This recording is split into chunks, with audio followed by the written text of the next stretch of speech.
up? What up? What up? What up? Steve's not here today. If you guys didn't notice, but it's your boy BC and GMike BC. How you feeling? I'm tired, man. I am tired. I'm sure you're feeling the same way, man. You can't tell from the voice, man. I am all out of gas, man. I'm running on fumes tonight. No, I feel you. I mean, that's been us the last 2 weeks, which is why, guys, we haven't dropped an episode because we've been busy. Yeah, We haven't been able to record and talk some smack on here, you know. seriously. For y'all that don't know, man, G Mike does like a billion different things, man. He just got a new job. Like he'd be like working those crazy AM shifts, like 5 a.m. I'm talking like, man, when you back in high school doing 2 a days, waking up that early, man, that's that kind of work right there, man. Dude, man, 2 days, bro. You know what's funny? Because Yeah. nowadays, the athletes in high school, I'm sure Yeah. college knows for sure. Obviously, pros know, but high school athletes, high school football athletes, they don't know anything about 2 days. Oh, bro. No, dude, we went through summer camp, man, and that was like we did 3 a days, man. Like you ate breakfast, go work. You ate lunch, go practice. You ate dinner, go practice. Dude, man, and It was even during school time when school was about, bro, wake up at 6 o'clock to get to school by 7 o'clock so you don't be late. Whatever you're doing, school throughout the day, boring as hell, and then after we would do practice till like 7 at night. It's like, Yep. not Oh, getting paid. those were good times, man. I miss those times. I'm starting to. I'm feeling the effects, man, of all those football Right? injuries, though, too, man. Getting My ankle. finding out your boy's got like bone spurs in his knee. It's like, oh, this is what getting old's like. I'm gonna get a knee replacement soon. One of these days, you'll find out about it for sure. Getting old for real, Oh man, I'm pretty man. sure. I think, Guys, welcome in another episode of the Views from the Stand Sports Podcast. We appreciate you guys tuning in. If you guys hear my voice, it's a little messed up because my allergies are kicking in, going great. But all good. We're gonna have a good show, man. You know, we're back to be on. Happy to be back on. Before we get into it, if you guys please can give us a follow, subscribe on the YouTube channel, look up our social media accounts, TikTok, IG. Now we got Twitter. It's at Views Stance. You'll see the links on the screen. If you're watching the recorded episode, the live episode, you won't see it, but you see it at the bottom. If you see the little third layer at the bottom, it has the social media accounts there. So don't be shy. Give us a follow. Feel me? talk smack. And shout out to Varsity Sports Nation, man. We have our show on there on Roku. If you have Roku, you can find the Varsity Sports Nation app. Their social medias, their website, you'll see our show there. Great website for high school sports. They're doing a lot of talk shows on sports, and they're trying to get involved in college as well. They've been giving us a lot of love and support, so we appreciate them, and we appreciate them for giving us this partnership and continue to keep growing, baby. Yeah.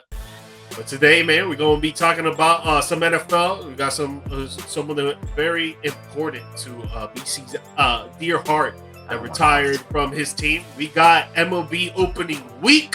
It's going to be live tomorrow night. New York Yankees against the San Francisco Giants is going to be a thriller.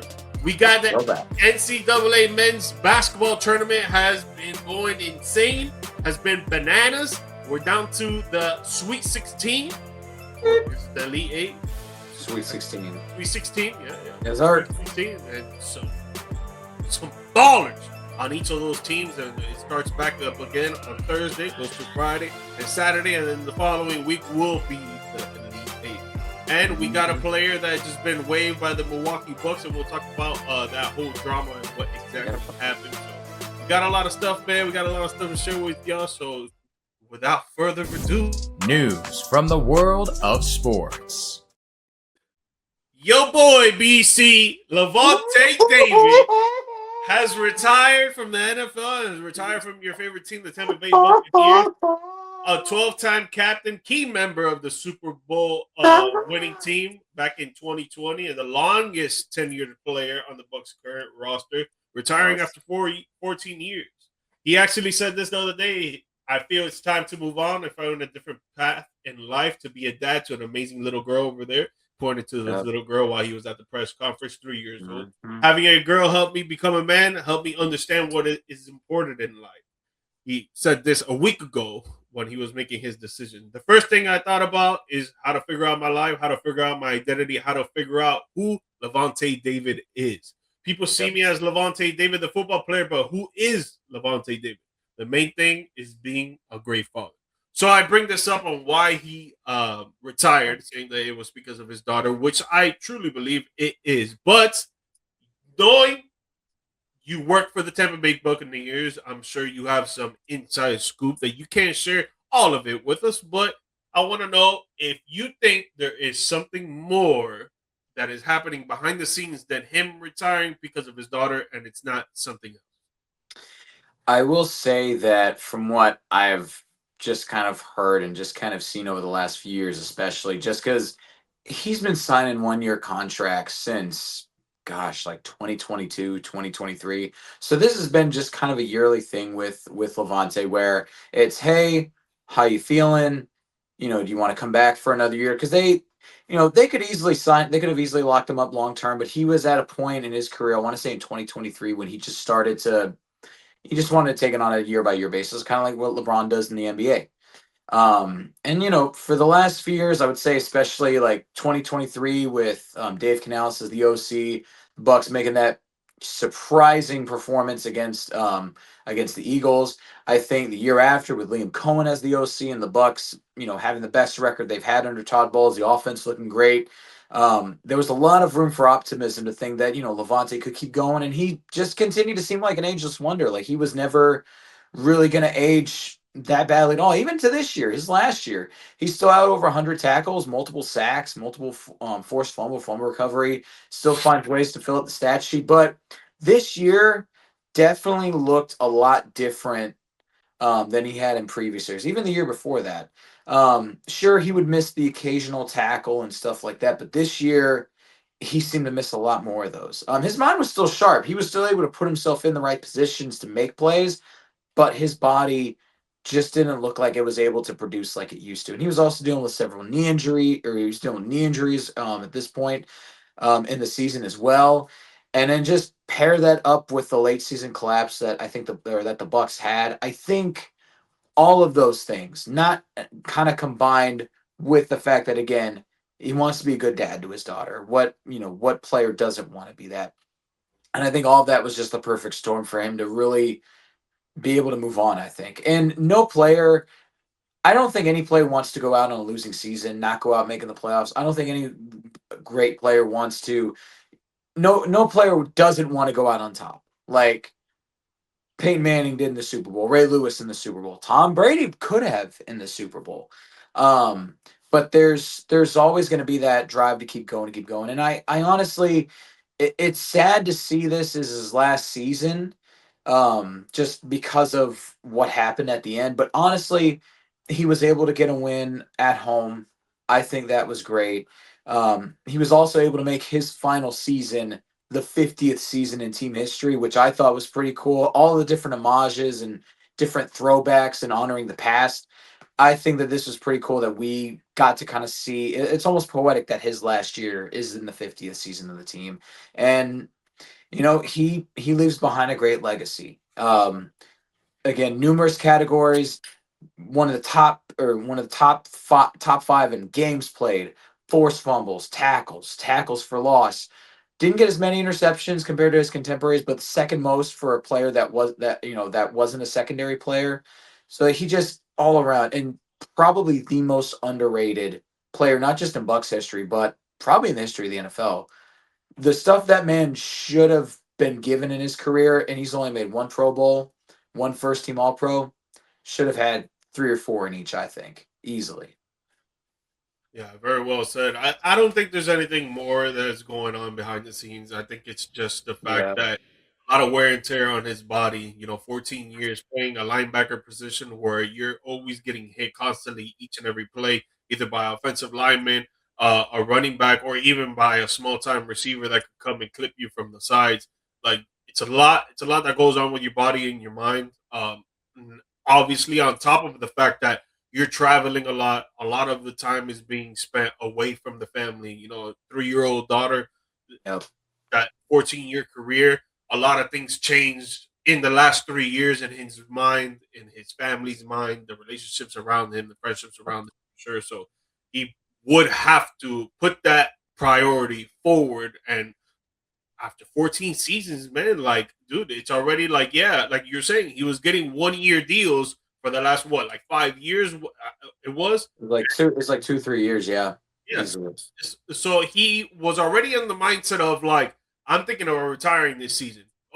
Let me go have this one-on-one convo with the GM, with the owner, with the head coach, with my coaches, and see what's up. All right, cool, whatever. I'll come back for another year. Let me talk to my family about it and see how they feel.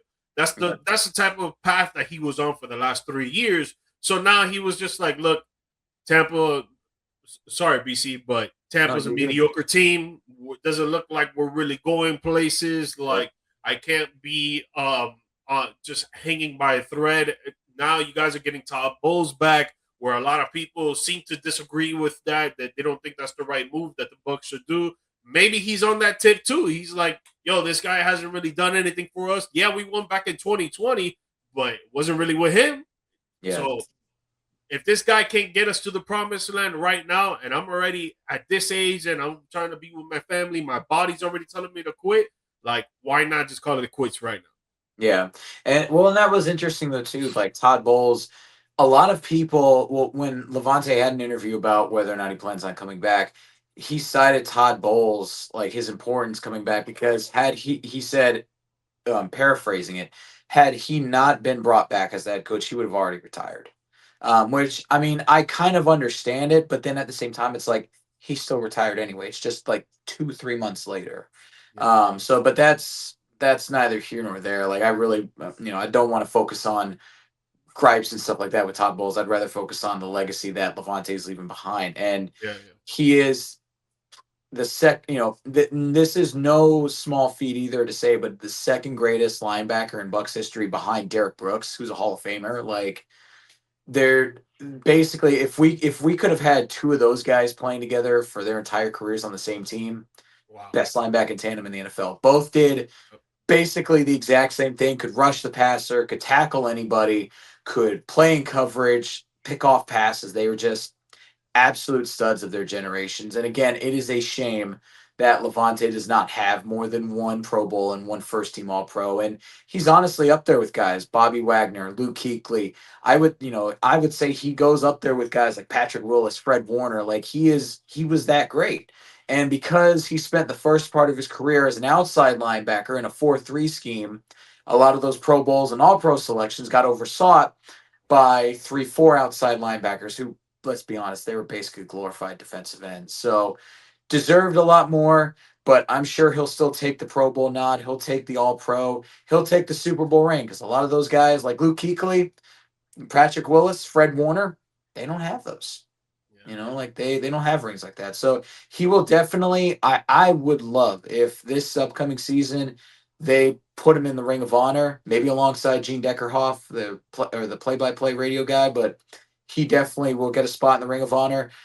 Hall of Fame is a little bit trickier just because he's got the stats. He definitely has the stats of a Hall of Famer, just not the accolades, which is a shame.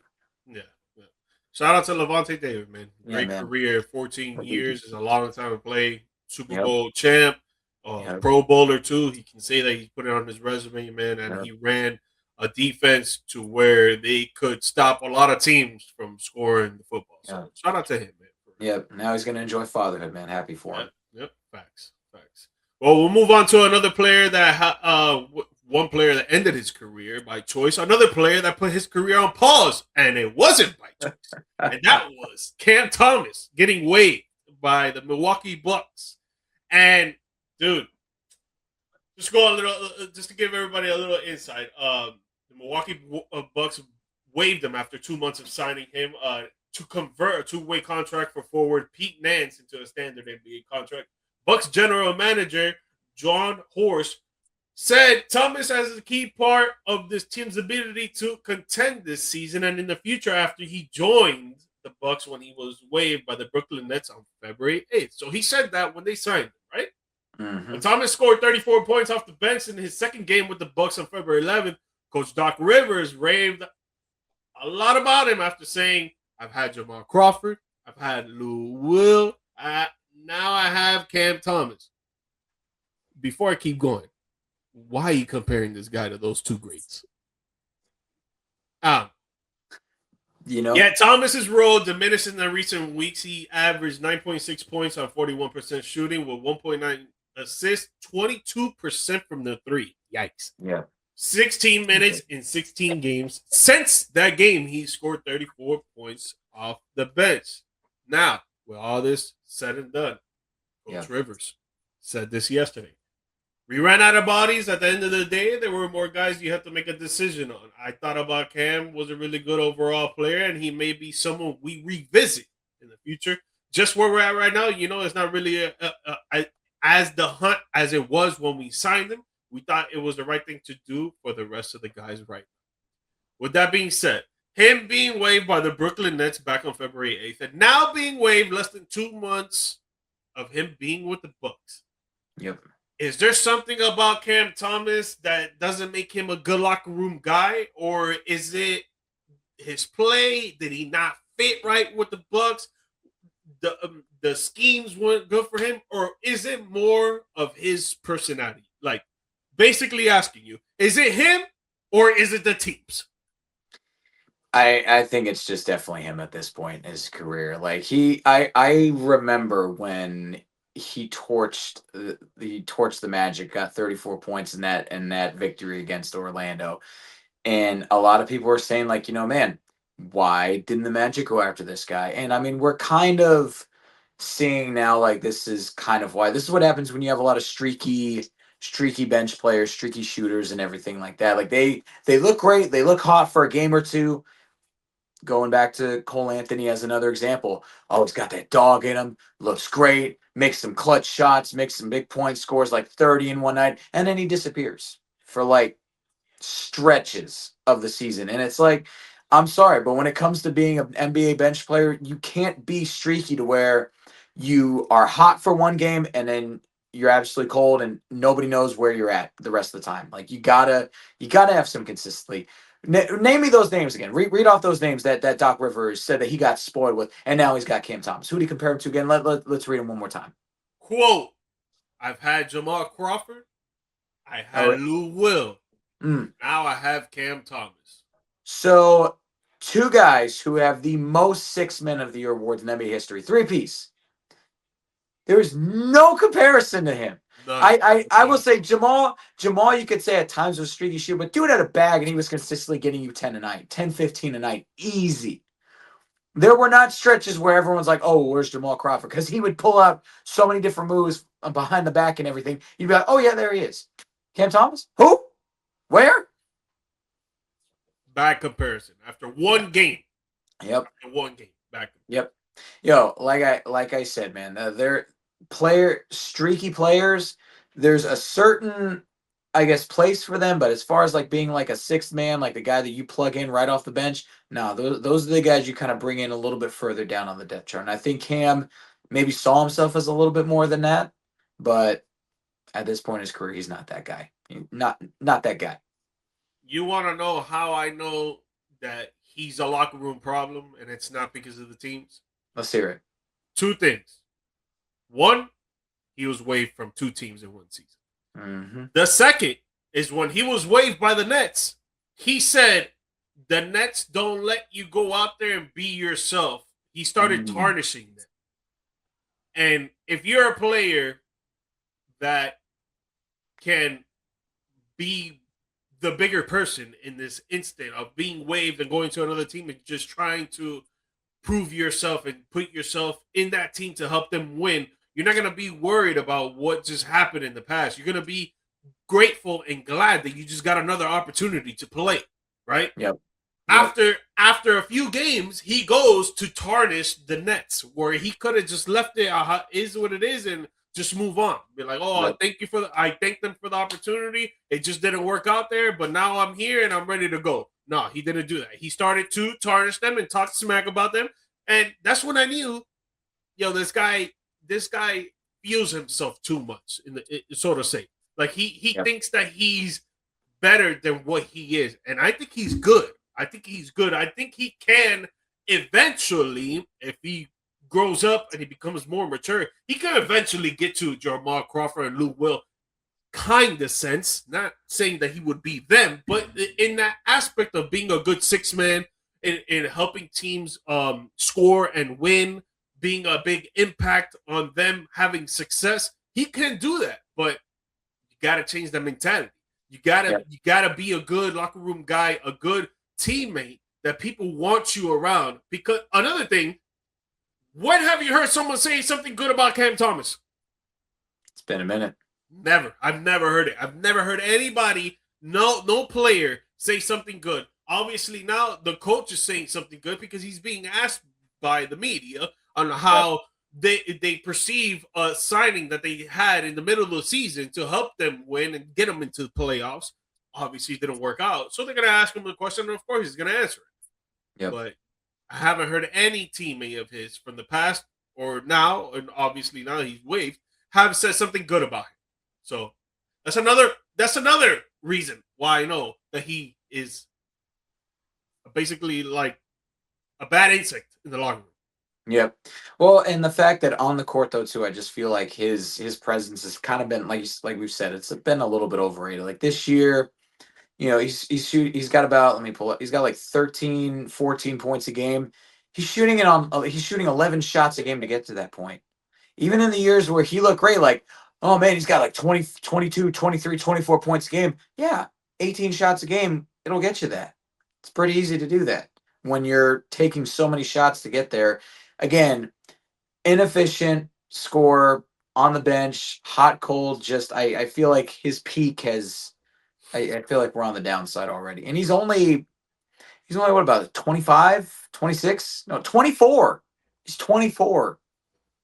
He's got to figure it out, or else the Cole Anthony comparisons aren't going to stop. So, honestly, like I always wish everybody success. So I hope he changes his mentality and he gets another shot because the guy is skillful, bro. He can ball. He could get you points and he could help a team win. He's just got to change his mentality, be a little bit more mature, and go in there with an attitude of, you know what, I'm gonna be my very best and I'm gonna help my teammates no matter what the situation gets. Yep. Yeah. Well, it was the ending week for him, but it's opening week for other people. And you know what I'm talking about, BC, because it's your time. It's your time. America's pastime from Brandon's bullpen. Yeah.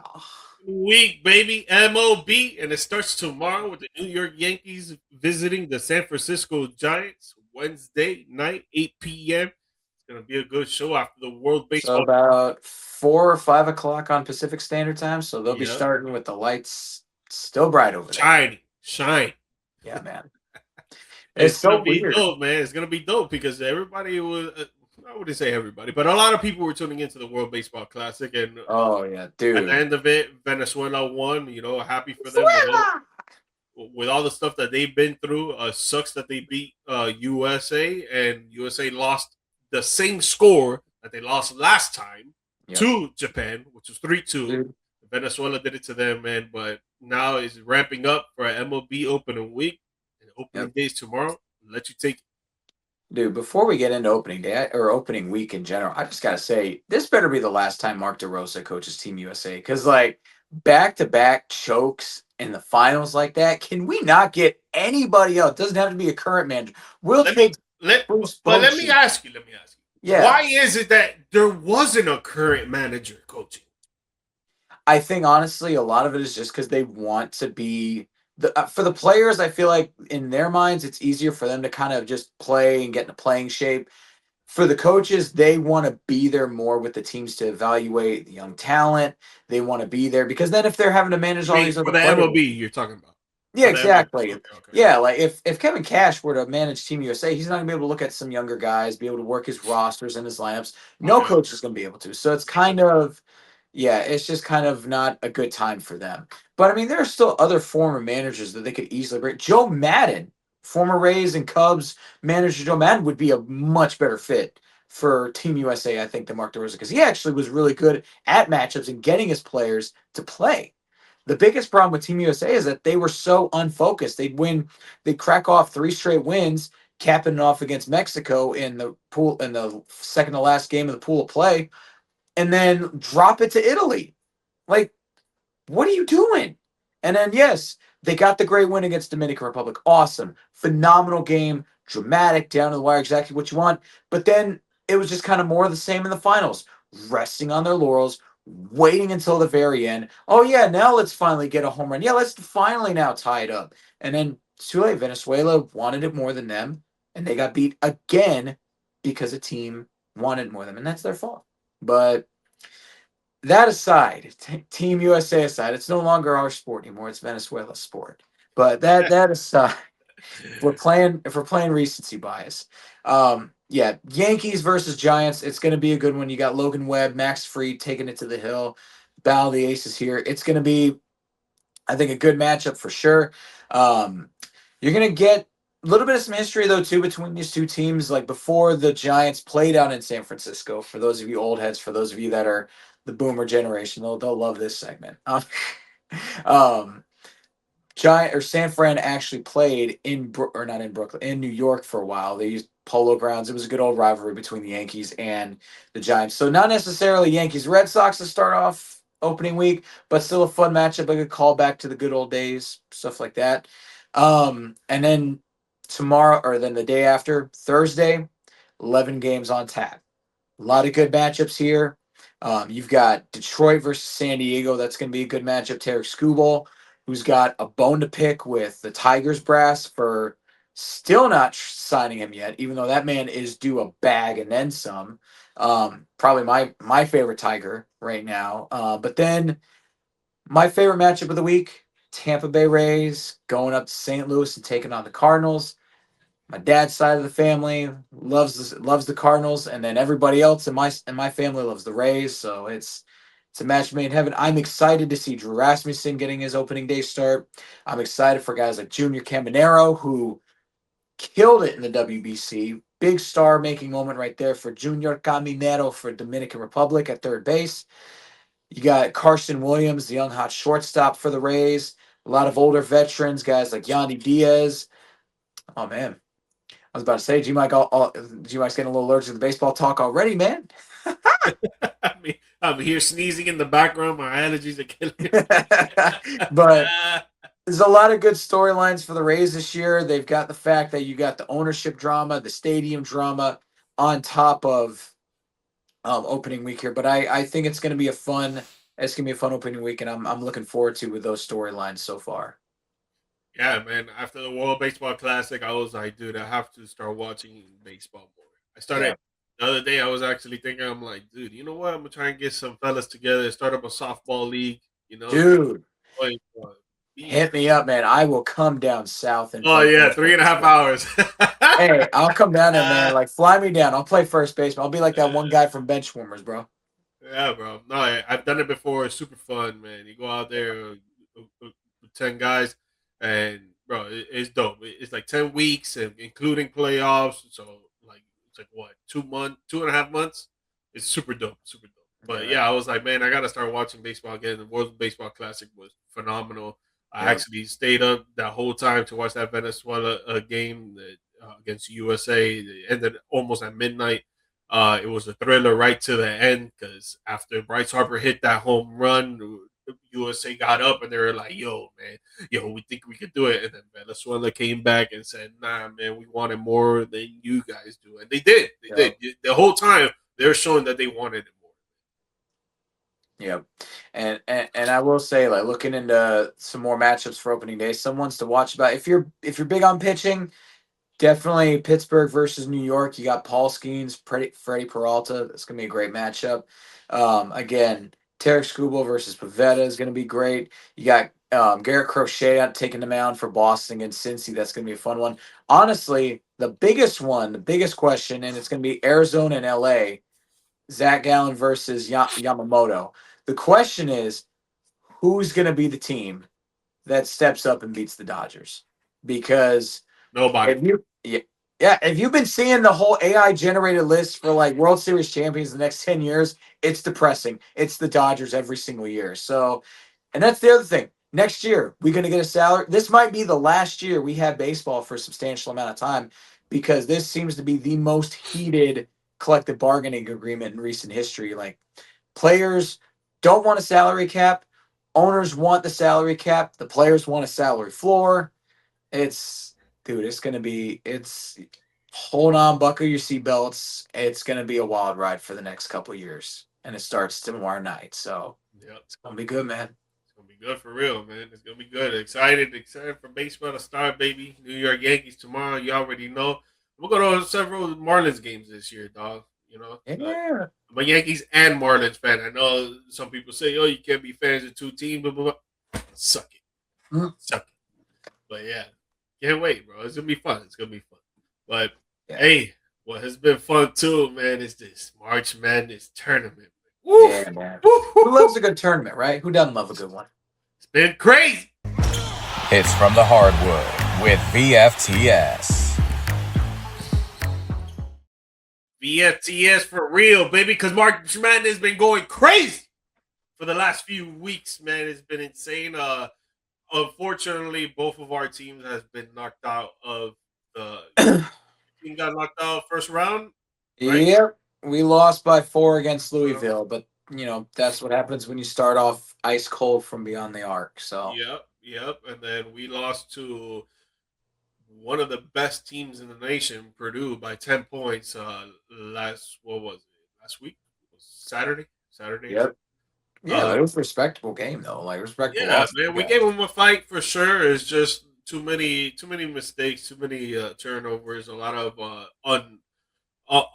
unrealistic plays when it came for us to try to force shots to make buckets. Purdue was just executing on all cylinders, man, and you gotta tip your hat to them. Yep. What needed to do. Well, and then there's Florida choking in the second round. Big time, Steve. That's why you avoided us. That's why you didn't come on, because they choke nasty. That's all right. We'll get him. We'll get him when he comes back. We'll be like, man, how about that repeat? How about that back to back? Oh wait, dang.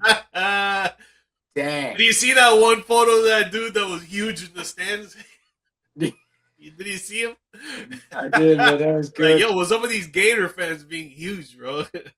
I don't know. There's something in the water up in Gainesville, man. Yeah, Swamp. It's something. Look at Tim Tebow, man. Look at Tim Tebow. That was their quarterback for like 4 years, man. That dude Tebow's a man of God, dude. He doesn't do that. Nah, man.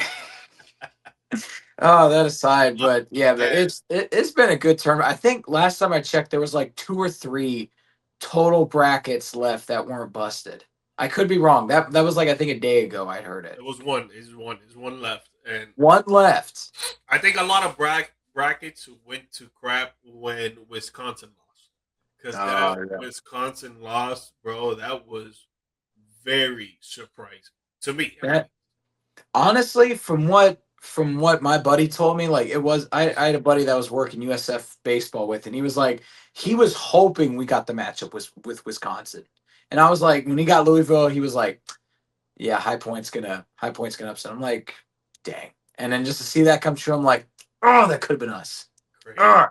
Crazy upset. But UCF also lost, so I'm not too bitter about that. We both lost in the first round. The War on I-4 keeps it going. So did they play BYU? They played BYU? No. I got the turn. Oh, BYU played Texas. That's right. Yeah, they played UCLA. And they lost by the same amount of points. So it's like nobody can brag that, oh, yeah, we lost by less. So it's like, no, we both suck.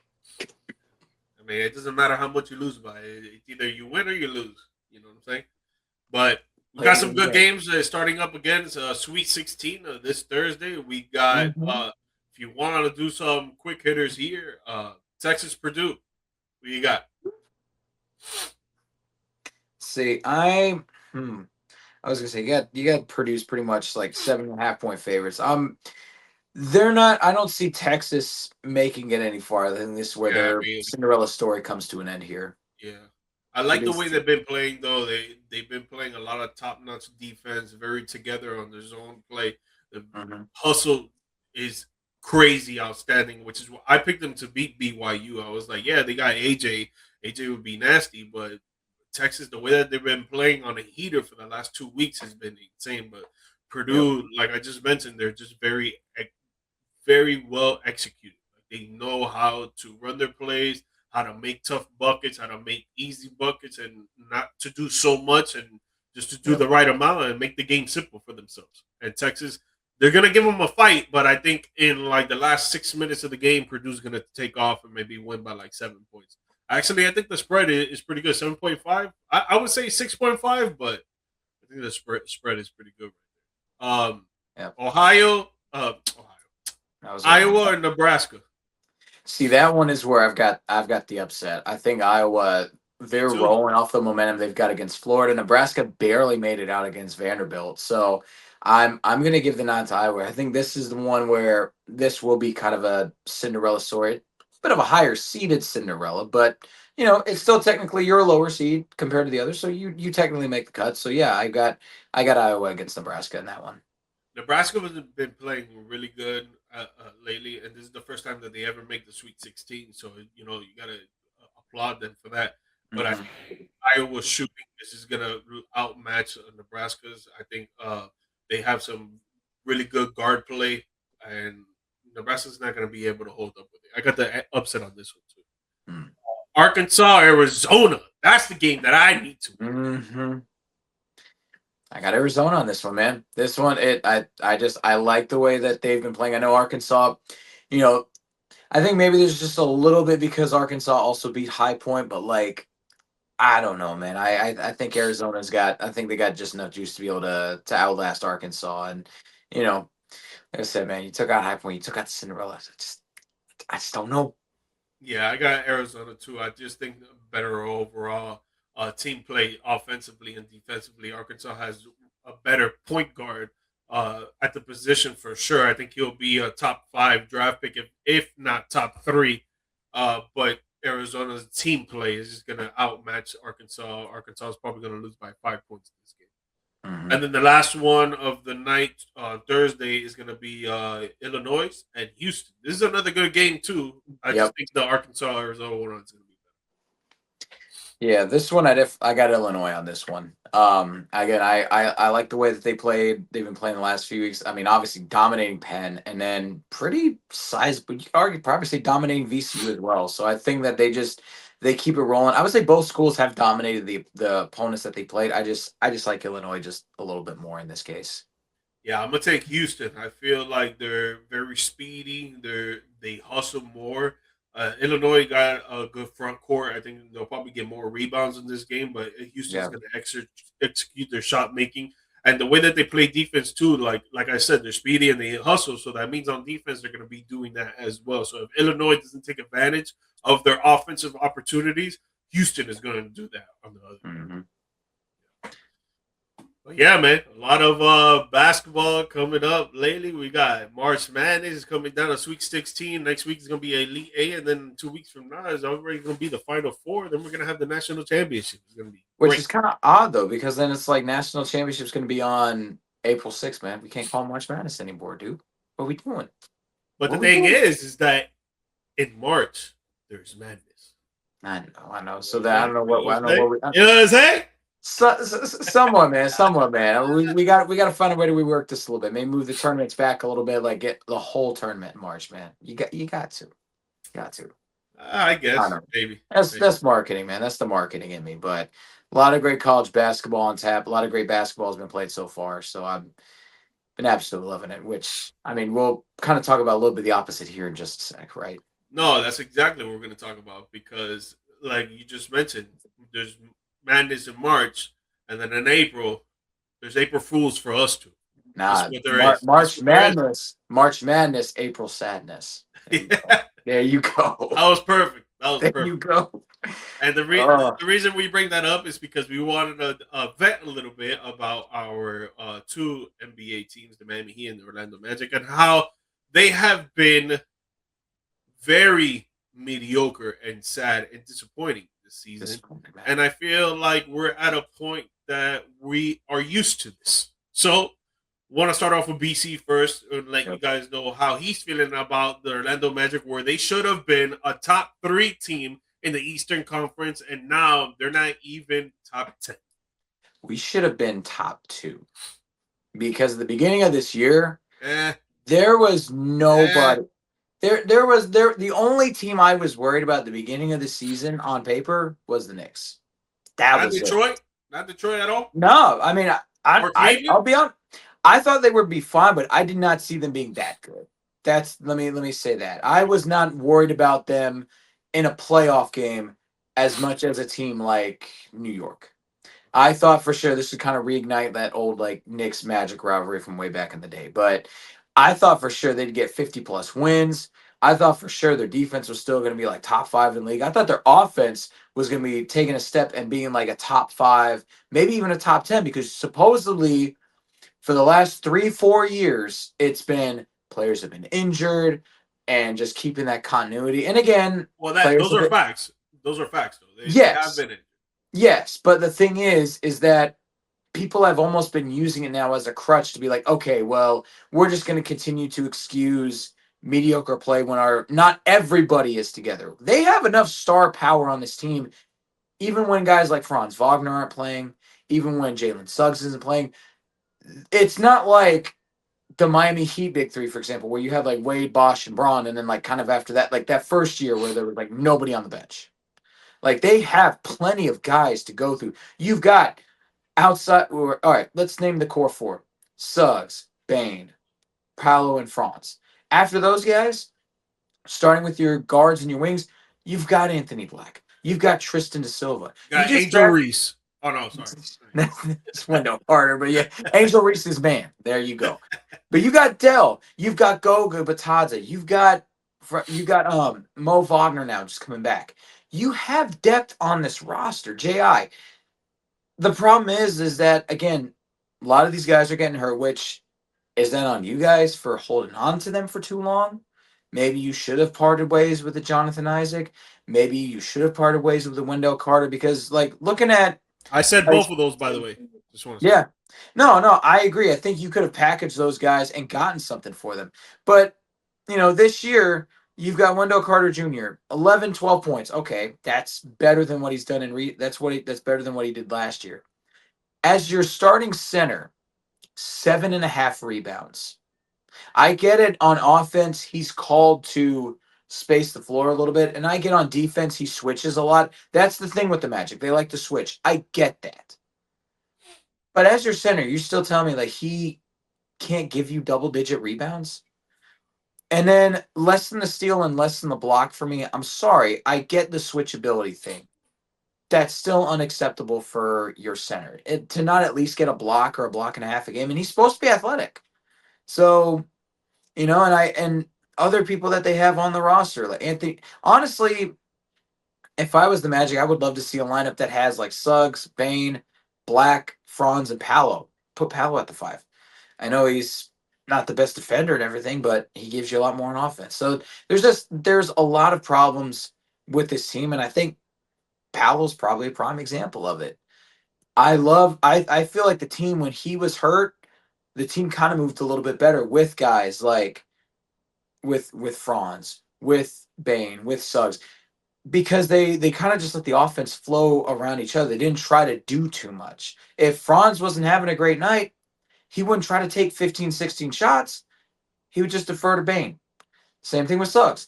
But with Powell coming back, he tends to command the ball a lot, put the ball on the floor a lot in his hands. And I don't know, like I feel like it's almost the case of too many mouths to feed on the offense. And there's not as much guys leaning into their strengths instead of guys wanting to lean into the game they want to play. And it's a little frustrating. For me, I think that Paulo should play what Cam Boozer is doing now with Duke. I think he should work on the post. Yep. Work it. If it's not there, they double team you. Kick it out. Get your assist up. Get your assist up. If they're not double teaming you, all right, cool. Post fade away. Try to drain it. Try to take him to the basket. Get a layup and a foul. A dunk and a foul. Like try to create around the rim for sure. But him getting the ball at the top of the key and trying to either create or try to drive to the basket or try to drive and pull up midi, like, no, man, that's not the type of player. That's not the type of player that you are. The type of player that you are is a dude that works on the post and does his work from there. You did that at Duke. You did that in the beginning with the Magic, and now you're changing it up because you feel like you need to, but you don't because you got Bane on the outside, Suggs on the outside. Yeah, he's not that much of a consistent shooter, but he can shoot it. He's Franz Wagner, he can shoot as well, but if he doesn't, you kick it out to him, and he will create because he can create for himself. Yep. Even Just Anthony work on the Black's post. shooting has gotten better this year. He needs to work on the block, dude. Just stay Yeah. on the block. I agree. And he at 6'10 and 250, he is such a size mismatch for so many forwards in the league.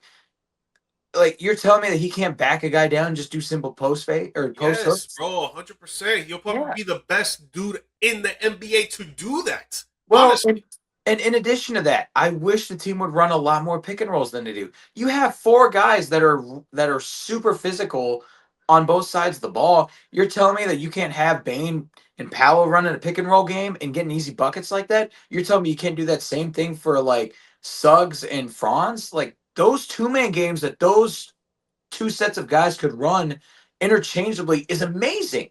And then you've also got Dell, who you can also bring in as like a tertiary pick and roll guy or pick and pop. But they don't run a lot of motions. They don't run a lot of plays. They don't run a lot of sets. He needs to sit on the corner 3, bro. That's all he does on offense. He needs to sit on the corner 3. On defense, he needs to grab rebounds. That's what he needs to do. Yeah. But the thing is that the offense doesn't have a lot of rhythm. It doesn't have a lot of flow. It doesn't have a lot of motion. Right. It's just very simplistic. It's get the ball to your star players, let them do what they want, and then just get back on defense. Yeah. And this year, it's not even like looking at their stuff right now. Off points per game, they're about middle of the pack, which is fine. Points against, they're outside the top 10, which is a step back. Then you look at offensive and defensive rating, they're even worse. So they're mid-tier right now, and they were supposed to take that next step. And I'm starting to think, how much of this are you putting on the players, which they do bear some of that, but also how much of it is the coach for not utilizing his players? I think it's the coach because you go from your top selected player in the NBA draft, what, 4 or 5 years ago, whatever, when Pablo was drafted, for him being a back to the basket player and working on the block, to him not being at the top of the key trying to create for himself and do all these mix and match movements like he's a guard. That has to be on the coach. Because if I was the coach, I'd be like, yo, Pablo, get your ass on the block. Yep. I agree. And the thing is, like, Coach Mo was brought in to raise the defensive ability of this team. And to his credit, he did for a few years now. The problem is that he's never been a great offensive coach. And if you're going to rely on your players to run the offense, that's not how you want to do it.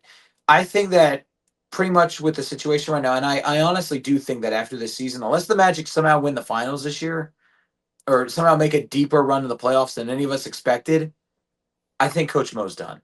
I really do. He reminds me, in my opinion, he should be, man. He reminds me a lot of a Mark Jackson kind of coach, a guy that he's going to raise the floor for your team, but he's not that guy to take you over the top. This is the ceiling. Yep. Where you can get to here, this is his ceiling. He's a floor raiser, not a ceiling raiser. So congratulations on being a playing team. But if you want to take that next step and be an Eastern Conference contender, you need to fire him and you need to bring in somebody that's serious and that's going to get Paolo and these guys to buy into a system, to believe in that system, and to not try to act like they're the one-man show. They need to have a system around them, not just give the ball to your star player and let them cook. You see, and that's where the problem arises for me with the Miami Heat, because I think it's opposite for them. I don't think it's the coach. I think it's the players that have reached their ceiling and they can't get above that. I mean, Bam scoring 83 is a pretty high ceiling. So I'm not talking about Bam. I'm talking about Tyler Hero defensively. Yeah. I'm talking about Kel Ware. Looks like sometimes he doesn't want to be out there. And then when he is out there, yeah, he'll give you 20 and 10. But when are we going to get him to be consistent with that and not just be inconsistent? You get what I'm saying? Davon Mitchell has no type of offense. Pelly Larson, he's coming into his own. I think he's one that we should keep for sure. Jovic, he's so inconsistent that we need to get out of there. I don't understand why we didn't put him in our offer for any type of trade. Like, I just think the players on the Miami Heat roster most of them have reached their peak potential, and Spo can get more out of them, which is why we need to trade, and we should have been doing this for the last 3-4 years, bro. Like we were holding on to Tyler to see if he could give us more, and he did offensively for sure, but defensively he's a fucking liability, man. Like the other day we lost to the Rockets because he couldn't box out Ben Thompson, and they won by a point. Shout out to Kevin Durant for passing Michael Jordan on all-time scoring list, by the way. Sad, man. But dude, man, like I just think that these players have reached their peak potential. Most of them, not all of them, most of them, and we need to use them as trade bait and need better guards. Yes, exactly. That's exactly what we need. We need better guards. And I think Hero is great offensively, but dude, the Heat culture is defense. Yeah. Defense first. And Tyler Hero does not bring that for us, man. We need to trade him off and try to get someone in return, or if not, some picks, man, because the guy has a ceiling, bro. He has a ceiling. He's great offensively, again, but defensively, he's a freaking liability. And if we have Norman Powell already, that he is an all-star for us, where I think he should have been an all-star last year for the Clippers too. But he's an all-star for us because of his offense, and his defense is all right. Why are we going to have two guards that their defense are below average, and their offense obviously is above average, but defensively we're going to get cooked by teams? Like the last 4 weeks, we lost to playoff teams. Like our defensive rating against playoff teams is like in the bottom 10. Against good teams, we're like a top 5. But the playoff teams, we're like bottom 10. How do we expect to get past Pistons even with King Cunningham out? Yeah. Cleveland now with James Harden running the show over there, obviously alongside Donovan Mitchell. Freaking New York Knicks, where they look like they're the ones on the heater right now. They're trying to get to the NBA Finals, and you got several other teams in the East, like the Atlanta Hawks and the Charlotte Hornets, that are coming up, and they're playing way harder and way better than we are. Like, well, pretty much like everyone in our division is playing. It looks like they're playing better ball than both of our teams. Like it's 100%. Yeah, I will say Wizards. Yeah, except them. Although, shoot, we just lost the Pacers like last night, so it's like, that I don't know about that. But I will say this though too. Even when it comes to player personnel, like our problems are kind of different. Like you have on your guards not a whole lot of defense. For us, we kind of have the opposite problem, where it's like, yeah, we have Suggs who plays a lot of defense. He's working on his offense a little bit. And then even in the post, our biggest weakness is at center and y'all's strength is at center. It's like, can we just combine our teams? We just do that. Like, you imagine let's trade with each other. Like if it's bad, all right, basketball. I will take Hero and Bam off your hands, and you can take whoever you want off our hands. Like, let's say if you want, I'm not giving up Bam. I'm not giving up Bam. I'll give you. What would it take? What would it take to give up Bam? Who would you take? Pablo. All right, let's do. Let me think. But even then, I still don't want Pablo because I'd rather have the defense. Yeah. Because again, have Norman Powell, right? So if I get another guard in return that can play defense, like it just speaking on your team. Yeah. If you give me Jalen Suggs for Hero, you're winning that trade, right? Mm-hmm. But I wouldn't be mad because he's going to bring that defensive intensity, and he could give me a 3 if he wanted to. Yes, exactly. Ben Curl for Bam, that would be – I wouldn't do it, but that would be who I would need. But speaking of the Magic, Suggs for Hero would be, in my opinion, an ideal trade. You get what I'm saying? Like, you're getting someone that's gonna help you score with Bane, Franz, and Paulo, but now you need Anthony Blackmore in the game because Hero can't cover for shit. For us, we're getting Jalen Suggs. We lose a scorer, but we're getting way more defensively that we can lean on Norman Powell and Bam and Ware to get us more points. You get what I'm saying? Yep. Well, and speaking, he needs Josh Hart. in my Dude, opinion. Hey, honestly, he's a great hustle guy, bro. And the guy looks like he'll give you 110% effort each and every damn night, and he wants to win. Honestly, I wouldn't be mad with Josh Hart. I'm just trying to think. Like, we need some kind of rim protection at center. Like, Bam definitely does like fit that mold too. But it's like if y'all won't give him up, we need somebody that when you take it into the post, like you're gonna be afraid to shoot it because he's gonna swat it away. But nobody fears really going inside because oh what? Dell's gonna contest a shot.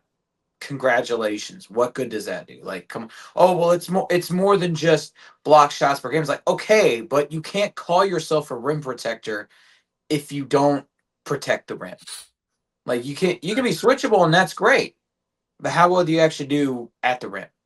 And right now I'm trying to look up like some of Bam's stats right now, though, too, and stuff. Like, man, I don't know, man. I'm just tired. I'm tired of seeing these stats where it's like we're getting out rebounded, getting out blocked.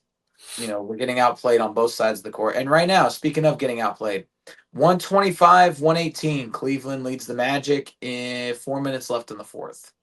So the center and name only, 100%. 100%. Yeah, pretty much. Wendell Carter Jr. 3 and D guy, if anything. Angel Reese's boyfriend. That's the better term.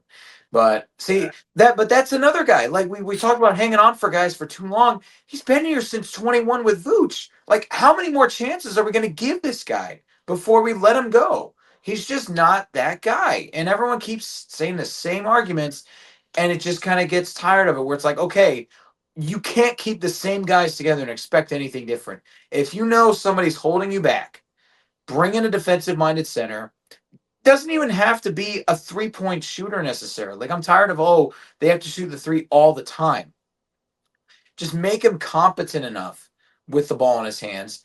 And then the rest of the time, just let him focus on defense. And then have Powell, like you said, post up, or make Powell take more threes. Have him work on his three-point shot. Stop doing these contested mid-range jumpers like you're Carmelo Anthony because you're not him.